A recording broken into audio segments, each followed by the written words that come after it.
Hi hello guys, welcome back. ಮತ್ತೊಂದು ವಿಡಿಯೋಗೆ ಸ್ವಾಗತ. ಲಾಸ್ಟ್ ವಿಡಿಯೋದಲ್ಲಿ RCB ಮ್ಯಾನೇಜ್ಮೆಂಟ್ನ ರುಬ್ಬಿದಾಯಿತು, ಸಾಕು ರುಬ್ಬಿದ್ದು ಅಂತ ಅಂದ್ಕೊಳ್ತೀನಿ. ಅಂದರೆ ಈಗ ತಗೊಂಡ್ರೋ ಪಿಕ್ಸಲ್ಲಿ ನನಗೆ ಯಾವುದೇ ರೀತಿಯೂ ಕಂಪ್ಲೇಂಟ್ ಇಲ್ಲ. ಏನಕ್ಕಪ್ಪ ಅಂತಂದರೆ ತಗೊಂಡ್ರೋ ಪ್ಲೇಯರ್ಸ್ ಎಲ್ಲರೂ ಒಳ್ಳೆ ಪ್ಲೇಯರ್ಸೇನೆ. ಬಟ್ ಇವರು ನಾವು ಅಂದ್ಕೊಳ್ಳೋ ಪ್ಲೇಯರ್ನ ತಗೊಳ್ಳೋದಿಲ್ಲ, ಮತ್ತು ಸುಮ್ಮನೆ ಸಜೆಷನ್ಸ್ನ ಕೇಳ್ತಾರೆ. RCB ಇವ್ರನ್ನ ಯಾರನ್ನ ತಗೊಬೇಕು ಇವ್ರನ್ನ ತಗೊಬೇಕಂತ ದೊಡ್ಡದಾಗಿ ಕೇಳ್ಬಿಟ್ಟು ಸುಮ್ಮನೆ ಆಸೆ ಹುಟ್ಟಿಸ್ಬಿಟ್ಟು ಇದು ಹೆಂಗೆ ಅಂತಂದರೆ ಏಣಿ ಹತ್ತಿಸ್ಬಿಟ್ಟು ಕಾಲು ಓದಿತಾರಲ್ಲ ಆ ಥರ ಅಂದಂಗಾಗುತ್ತೆ. ಹಾಗಾಗಿ ಬೇಜಾರಲ್ಲಿ ಒಂಚೂರು ಫ್ರಸ್ಟ್ರೇಷನಲ್ಲಿ ಫ್ಯಾನ್ಸ್ ಎಲ್ಲ ರಚಿಕೆತ್ತಿದ್ದಾರೆ. ಹಂಗಾಗಿ ನಾನು ಕೂಡ RCBಗೆ ಒಂಚೂರು ಬೈದೆ. ಅದನ್ನು ಬಿಟ್ಟರೆ ಈಗ ತಗೊಂಡ್ರೋ ಪಿಕ್ಸಲ್ಲಿ ಯಾವುದೇ ರೀತಿ ಕಂಪ್ಲೇಂಟ್ನ ಇಲ್ಲ. ಬಟ್ ಡೇ ಟೂಲು ಇದೇ ಥರ ಮಾಡ್ತು ಅಂತಂದರೆ RCB ಮ್ಯಾನೇಜ್ಮೆಂಟ್ಸ್ಗೆ ಚಪ್ಪಲಿ ತಗೊಂಡು ಹೊಡೆಯೋದಂತೂ ಗ್ಯಾರಂಟಿ ಫ್ಯಾನ್ಸ್ ಎಲ್ಲ. ಬಟ್ ಡೇ ಟೂಲಿ ಪಕ್ಕ ಪ್ಲ್ಯಾಂಡು ಆಗಿ ಬಂದಿರ್ತಾರೆ ಅಂತ ಅಂದ್ಕೊಂಡಿದ್ದೀನಿ. ಏನಕ್ಕಪ್ಪ ಅನ್ನೋದಾದ್ರೆ ನೆನ್ನೆ ಕೆಲವೊಂದು ಅವ್ರು ಹೇಳೋ ಪ್ರಕಾರ ನಾವು ಇಷ್ಟೊಂದು ಪ್ರೈಸಿಗೆ ಹೋಗ್ತಾರೆ ಅಂತ ಅಂದ್ಕೊಂಡಿರಲಿಲ್ಲ, ನಾವು ಅಂದ್ಕೊಂಡಿರೋ ಪ್ರೈಸ್ಗಿಂತ ಜಾಸ್ತಿಗೆ ಹೋಗ್ಬಿಟ್ರು, ಹಾಗಾಗಿ ನಾವು ತಗೊಳಕ್ಕಾಗಲಿಲ್ಲ, ಅಷ್ಟೆಲ್ಲ ಕೊಡೋ ಅವಶ್ಯಕತೆ ಇಲ್ಲ ಪ್ಲೇಯರ್ಗಳಿಗೆ ಅಂತ ಹೇಳಿದ್ರು. KL ರಾಹುಲ್ ಅವ್ರ ವಿಚಾರದಲ್ಲಿ ಸಖತ್ ಬೇಜಾರಾಗೈತೆ. ಅದಕ್ಕೆ ಫ್ಯಾನ್ಸ್ ಒಂದು ಸ್ವಲ್ಪ ರೊಚ್ಚಿಗೆದ್ದೆ ಮ್ಯಾನೇಜ್ಮೆಂಟ್ನ ಅದು ಇದು ಅಂತೆಲ್ಲ ಬೈತಾರೆ. ಬಟ್ ಡೇ ಟು ಆಕ್ಷನಲ್ಲಿ ಈ ಥರ ಏನಾದ್ರು ಮಾಡಿದ್ರೆ, ಇಲ್ಲ ಈ ಪ್ಲೇಯರ್ನ ಈಗ ತೊಗೊಂಡ್ರೋ ಪ್ಲೇಯರ್ಸ್ಗೆ ಆ್ಯಡ್ ಆನ್ ಮಾಡ್ತು ಅಂತಂದರೆ ಮಸ್ತಾಗಿರುತ್ತೆ ಅಂತ ಹೇಳ್ತೀನಿ. ಆ ಪ್ಲೇಯರ್ಗಳು ಯಾರ್ಯಾರು, ಇಲ್ಲ RCB ಯಾರನ್ನ ಟಾರ್ಗೆಟ್ ಮಾಡ್ಬೋದು ಅಂತ ಹೇಳ್ಕೊಡ್ತಾ ಹೋಗ್ತೀನಿ. ನಂಬರ್ ಫಸ್ಟ್ ಪ್ಲೇಯರ್ ಬಂದು ವಾಷಿಂಗ್ಟನ್ ಸುಂದರ್ನ RCB ಟಾರ್ಗೆಟ್ ಮಾಡ್ತಾರಾ ಅಂತ ನೀವೇನಾದ್ರು ಕೇಳೋದಾದ್ರೆ, ವಾಷಿಂಗ್ಟನ್ ಸುಂದರ್ನ ಏನಾದ್ರು ಟಾರ್ಗೆಟ್ ಮಾಡಿಲ್ಲ ಅಂತಂದರೆ ನಮ್ಮ ಸ್ಪಿನ್ನಿಂಗ್ ಡಿಪಾರ್ಟ್ಮೆಂಟ್ ಲಾಸ್ಟ್ 2 ಇಯರ್ಸಿಂದ ಚಾಲ್ ಬಿಟ್ಟೋದ್ಮೇಲೆ ಹೆಂಗಾಗೈತೋ ಹಂಗೆ ವರ್ಸ್ಟ್ಗೆ ಸೇರ್ಕೊಂಡ್ಬಿಡುತ್ತೆ. ಶ್ರೇಯಸ್ ಶರ್ಮಾ ಇದಾರಲ್ಲ ಅಂತ ನೀವು ಕೇಳ್ಬೋದು. ಬಟ್ ಶ್ರೇಯಸ್ ಶರ್ಮಾ ಈಗ ರೀಸೆಂಟ್ 1 ಇಯರಿಂದ ಆಡ್ತಾ ಇರೋದು, ಅವ್ರಿಗೆ ಅಷ್ಟೊಂದು ಎಕ್ಸ್ಪೀರಿಯನ್ಸ್ ಇಲ್ಲ. ವಾಷಿಂಗ್ಟನ್ ಸುಂದರ್ ಇವ್ರ ಜೊತೆಗೆ ಆ್ಯಡ್ ಆನ್ ಆಯಿತು ಅಂತಂದರೆ ವಾಷಿಂಗ್ಟನ್ ಸುಂದರ್ ಸ್ಪಿನ್ ಡಿಪಾರ್ಟ್ಮೆಂಟ್ನ ಲೀಡ್ ಮಾಡ್ತಾರೆ, ಮತ್ತು ಇಂಡಿಯನ್ ಟೀಮ್ಗೆ ಆಡ್ತಿರೋ ಎಕ್ಸ್ಪೀರಿಯನ್ಸ್ ಐತೆ. ಈಗ ಬಾರ್ಡರ್ ಗವಾಸ್ಕರ್ ಟ್ರೋಫಿ ಆಗಿರ್ಬೋದು ಮತ್ತು ನ್ಯೂಜಿಲೆಂಡ್ ಟೆಸ್ಟ್ ಸೀರೀಸಲ್ಲೆಲ್ಲ ಒಳ್ಳೆ ಫಾರ್ಮು, ಒಳ್ಳೆ ವಿಕೆಟ್ ಎತ್ತುತ್ತಾ ಇರೋದ್ರಿಂದ ವಾಷಿಂಗ್ಟನ್ ಸುಂದರ್ಗೆ ಹೋಗ್ತಾರೆ ಅಂತ ಅನ್ಕೊಂಡಿದ್ದೀನಿ RCB. ಜಿತೇಶ್ ಶರ್ಮಾ ಜೊತೆಗೆ ಲೋಯರ್ ಡೌನ್ ಆರ್ಡರಲ್ಲಿ ಬ್ಯಾಟಿಂಗ್ ಕೂಡ ಹೆಲ್ಪ್ಫುಲ್ ಆಗ್ತಾರೆ, ಮತ್ತು ಆ ಫ್ಲೆಕ್ಸಿಬಿಲಿಟಿನ ತರೋದ್ರಿಂದ ವಾಷಿಂಗ್ಟನ್ ಸುಂದರ್ನ ಟಾರ್ಗೆಟ್ ಮಾಡಿದ್ರೆ ಸಖತ್ತಾಗಿರುತ್ತೆ. ವಾಷಿಂಗ್ಟನ್ ಸುಂದರ್ಗೆ ಟಾರ್ಗೆಟ್ ಮಾಡೋದು ಅಷ್ಟೊಂದು ಈಜಿನ, ಯಾವ ಟೀಮನ್ನು ಕೂಡ ಟಾರ್ಗೆಟೇ ಮಾಡೋದಿಲ್ವ ಅಂತ ನೀವೇನಾದ್ರು ಕೇಳಿದ್ರೆ ಹೌದು ಮಾಡೇ ಮಾಡ್ತಾರೆ. ಯಾರು ಮಾಡ್ತಾರೆ ನನ್ನ ಪ್ರಕಾರ ಅಂತ ಹೇಳಿದರೆ ಮುಂಬೈ ಇಂಡಿಯನ್ಸ್ ಏನಕ್ಕೆ ಮಾಡ್ತಾರೆ ಅನ್ನೋದಾರೆ, ಅವರು ಕೂಡ ಸ್ಪಿನ್ನರ್ನ ಹುಡುಕ್ತಾ ಇದ್ದಾರೆ. ಕರಣ್ ಶರ್ಮನ್ನ ನೆನ್ನೆ ಎತ್ತಾಕೊಂಡಿದ್ದಾರೆ. ಬಟ್ ಕರಣ್ ಶರ್ಮಾ ಅಷ್ಟು ಕನ್ವಿನ್ಸಿಂಗ್ ಇಲ್ಲ. ನಾವು ನೋಡ್ಬಿಟ್ಟಿದ್ದೀವಿ, ನಮ್ಮ RCBಲೂ ಆಡಿದ್ದಾರೆ. ನಾಯಿಗೆ ಹೊಡ್ಸ್ಕೋತಾರೆ ಅಂತ ಹೇಳ್ತೀರಾ. ಅದಕ್ಕೋಸ್ಕರ ಅವ್ರು ವಾಷಿಂಗ್ಟನ್ ಸುಂದರಿಗೆ ಬರ್ಬೋದು. ಅವ್ರ ಹತ್ರ 25 ಕೋಟಿ ಐತೆ, ನಮ್ಮ ಹತ್ರ 31 ಕೋಟಿ ಐತೆ. ಇಲ್ಲಿ ಯಾವುದೇ ಕಾರಣಕ್ಕೂ RCB ಕಾಂಪ್ರಮೈಸ್ ಆಗಬಾರ್ದು. 7 ರಿಂದ 8 ಕೋಟಿ ಇಲ್ಲಿವರೆಗೆ ಹೋದ್ರೂ 10 ಕೋಟಿ ಆದ್ರೂ ಪರವಾಗಿಲ್ಲ ಮಗ, ವಾಷಿಂಗ್ಟನ್ ಸುಂದರ್ನ ಎತ್ತಾಕೊಬೇಕು ಇವತ್ತು RCB ಅಂತ ಹೇಳ್ತೀನಿ.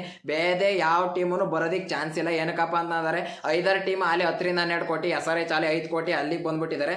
ಅವರೆಲ್ಲ ಇನ್ನು ಟೀಮ್ನ ಫಿಲ್ ಮಾಡೋದಕ್ಕೆ ನೋಡ್ತಾರೆ ಅಷ್ಟೇ. ಈಗ ಆಲ್ರೆಡಿ ಅವ್ರ ಪ್ಲೇಯಿಂಗ್ 11 ಎಲ್ಲ ಫಿಕ್ಸ್ ಆಗೈತೆ. 13-12 ಪ್ಲೇಯರ್ ಎತ್ತಿರೋದ್ರಿಂದ ಇವತ್ತು ಅಷ್ಟೊಂದು ಅವ್ರದ್ದೇನು ಆರ್ಭಟ ಇರೋದಿಲ್ಲ, ನಮ್ಮ RCB ಅವ್ರದ್ದು ಆರ್ಭಟ ಇರುತ್ತೆ. ಹಂಗಾರೆ ಫಸ್ಟ್ ಪ್ಲೇಯರ್ ಬಂದು ವಾಷಿಂಗ್ಟನ್ ಸುಂದರ್. ಸೆಕೆಂಡ್ ಪ್ಲೇಯರ್ ಯಾರಪ್ಪ ಅಂತ ಕೇಳಿದ್ರೆ ಭುವನೇಶ್ವರ್ ಕುಮಾರ್ನ ನಮ್ಮ ಟೀಮು ಎತ್ತಾಕೊಳ್ಳೋದ್ರಲ್ಲಿ ನನಗೆ ಯಾವುದೇ ರೀತಿ ಅನುಮಾನ ಕಾಣಿಸ್ತಾ ಇಲ್ಲ. ಏನಕ್ಕಪ್ಪ ಅನ್ನೋದ್ರೆ ಎಷ್ಟೇಳನೇ ಬಿಡ್ತು ಅಂದರೆ ಹೆಜಲ್ವುಡ್ ಜೊತೆಗೆ ಭುವನೇಶ್ವರ್ ಕುಮಾರ್ ಏನಾರು ಬಂತು ಅಂತಂದರೆ ಆ ವೆರಿ ಫಸ್ಟ್ ಬಾಲಿಂದ ಸ್ಟಾರ್ಟಿಂಗು ಪವರ್ ಪ್ಲೇಲಿ ಎಷ್ಟೇಳು ಮತ್ತು ಭುವನೇಶ್ವರ್ ಕುಮಾರ್ ಸ್ಟಾರ್ಟ್ ಮಾಡ್ತು ಅಂತಂದರೆ ಸ್ವಿಂಗ್ ಹಾಕಿ ಕಾಟ ಕೊಡೋ ಚಾನ್ಸಸ್ ಇರುತ್ತೆ. ಮತ್ತು ಎಕ್ಸ್ಪೀರಿಯನ್ಸು ಈ IPL ಅಂತ ಬಂದರೆ ಲೆಜೆಂಡ್ರಿ ಬೌಲರ್ ಕ್ಯಾಟಗರಿಗೆ ನಮ್ಮ ಭುವನೇಶ್ವರ್ ಕುಮಾರ್ ಅವ್ರು ಬರ್ತಾರೆ. SRH ಅವರು ಇಷ್ಟು ದಿನ ಉಳಿಸ್ಕೊಂಡು ಬಂದಿರೋ ಫಾರ್ಮ್ ಚೆನ್ನಾಗಿಲ್ಲ ಅಂತ ಬಿಟ್ಟಿದ್ದಾರೆ. ಬಟ್ ಡೊಮೆಸ್ಟಿಕಲ್ಲಿ ಒಳ್ಳೆ ಬೌಲಿಂಗ್ ಮಾಡ್ತಾ ಇದ್ದಾರೆ ಭುವನೇಶ್ವರ್ ಕುಮಾರ್ನ ನಮ್ಮ ಅಟ್ಯಾಕ್ ಒಳಗೆ ಸೇರಿಸ್ಕೊಳ್ತು ಅಂದರೆ ಮಸ್ತಾಗಿರುತ್ತೆ. ನನ್ನ ಪ್ರಕಾರ ನೆನ್ನೆ ನಾನು ನಟರಾಜನ ಟಾರ್ಗೆಟ್ ಮಾಡ್ತಾರೆ, ಇವತ್ತು ಬರ್ತಾರೆ ನಟರಾಜನ್ ಅಂತ ಅನ್ಕೊಂಡಿದ್ದೆ. ಬಟ್ ನಟರಾಜನ್ ಅವರು DC ಅವರು ಅದು ಯಾವ ಗ್ಯಾಪಲ್ಲಿ ಎತ್ತಾಕೊಂಡ್ರು ಅನ್ನೋದೇ ನನಗೆ ಗೊತ್ತಿಲ್ಲ. ಬಟ್ ಭುವನೇಶ್ವರ್ ಕುಮಾರ್ನ ಎತ್ತಾಕೊಳ್ತು ಅಂತಂದರೆ ಸಖತ್ತಾಗಿರುತ್ತೆ.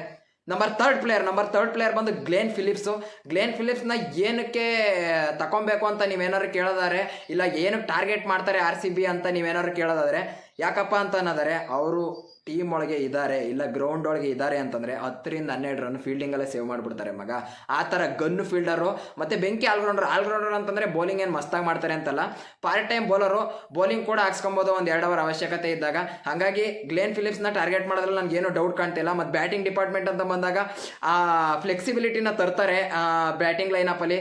ಈ 2-3 ವಿಕೆಟ್ ಆದಮೇಲೆ ಇನ್ನು 7ನೇ ವಿಕೆಟ್ 8ನೇ ವಿಕೆಟ್ವರೆಗೂ ಕಳಿಸೋರ್ನು ಕೂಡ ಬಂದು ಆಡೋ ಇವ್ರ ಕೇಪಬಿಲಿಟಿ ಇರೋದ್ರಿಂದ ಗ್ಲೇನ್ ಫಿಲಿಪ್ಸ್ನ ಥರ್ಡ್ ಪ್ಲೇಯರ್ ಆಗಿ ಟಾರ್ಗೆಟ್ ಮಾಡ್ತಾರೆ ಅಂತ ಅನ್ಕೊಂಡಿದ್ದೀನಿ. ನಂಬರ್ ಫೋರ್ತ್ ಪ್ಲೇಯರ್ ಯಾರಪ್ಪ ಅಂತ ಕೇಳಿದ್ರೆ ನಿತೀಶ್ ರಾಣಾ. ಕೆಲವೊಬ್ರಿಗೆ ನಿತೀಶ್ ರಾಣಾ ಯಾರು ಅಂತಲೇ ಮರ್ತೋಗಿರ್ಬೋದು. ಲಾಸ್ಟ್ 1-2 ವರ್ಷದಿಂದ ಫಾರ್ಮ್ ಫುಲ್ ಡಿಕ್ರೀಸ್ ಆಗೈತೆ. KKR 1 ಡೌನ್ ಆಡ್ತಿರೋ ಮಸ್ತ್ ಪ್ಲೇಯರು. ಬಟ್ ನಿತೀಶ್ ರಾಣಾನ ಟಾರ್ಗೆಟ್ ಮಾಡ್ತು ಅಂತಂದರೆ ಸಖತ್ತಾಗಿರುತ್ತೆ. ಏನಕ್ಕಪ್ಪ ಅನ್ನೋದಾದ್ರೆ ನಂಬರ್ 3ಗೆ ಇನ್ ಕೇಸ್ ಏನಾದರೂ ಇವರು ಇಂಡಿಯನ್ ಬ್ಯಾಟರ್ನ ಹುಡುಕ್ತಾ ಇದ್ದಾರೆ. ಇಂಡಿಯನ್ ಬ್ಯಾಟರಲ್ಲಿ ಮಸ್ತ್ ಪ್ಲೇಯರ್ ಅಂತಂದರೆ ನಿತೀಶ್ ರಾಣಾನ ಟಾರ್ಗೆಟ್ ಮಾಡಿದ್ರೆ ಸಖತ್ತಾಗಿರುತ್ತೆ ಅಂತ ಹೇಳ್ತೀನಿ ಗೈಸ್.